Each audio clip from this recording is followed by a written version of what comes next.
Mid-South Peace and Justice Center here at 3014 Waverly, continuing our look into reports of blighted activity and blighted properties here in Memphis and Shelby County. And it's really hard for people in these neighborhoods to deal with while they're trying to take care of their property living next to this. We'll be looking into who owns this property, but one thing to pay attention to is this familiar archway and white picket fence. There's a lot of these, and a lot of these are vacant properties in some of our working class to low income neighborhoods. Might show a common contractor or a common owner, but once again, reports of rats, suspicious and criminal activity, and it's really just hurting the people in this neighborhood. Now, just to give you a little perspective here, we don't have to go that far to find our next complaint property. In fact, if you pass by this property right here, which look very nice, you know, kept yard, people doing the best they can, you come right here, just 2 houses over, to 3004 Waverly. Here you got trash in the yard, you've got open door with a completely unsecured, reports of illegal activity and some squatting going on inside. That's what happens when you push homeless people out of one part of the city and you don't provide people with access to decent and affordable housing.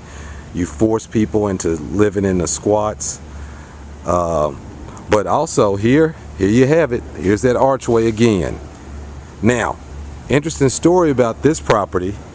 This property is owned on paper. If you go to the trustee's office, it will say it's owned by Brenda Sebring, who Miss Sebring owns a lot of these properties we're going to be looking at.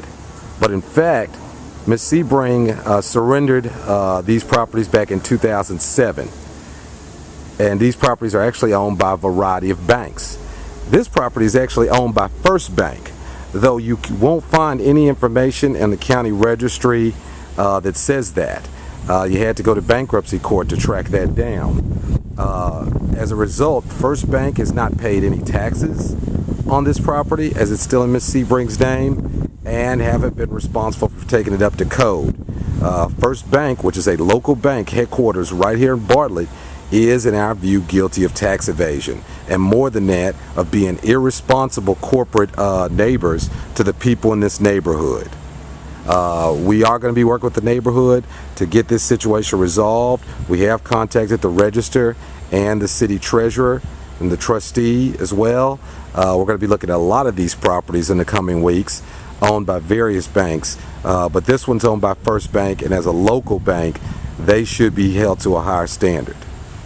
Now, our next house, sadly, is just right across the street. Here we are. Believe this is 3003 Waverly. Grass has not been cut in a very long time, at least up to 2 years by some reports from people in the neighborhood.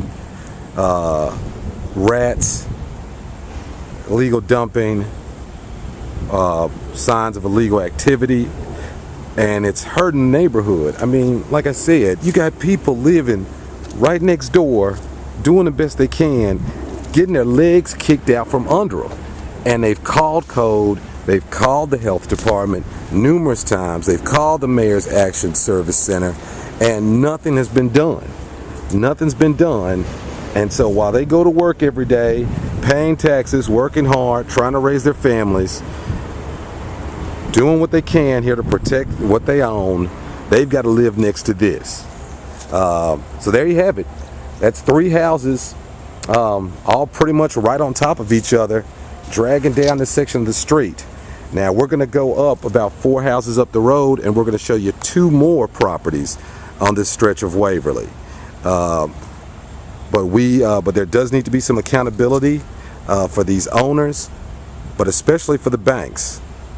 And like I said, keep your eye on these arches and these archways, because you're going to see a lot of those in the properties that we look at.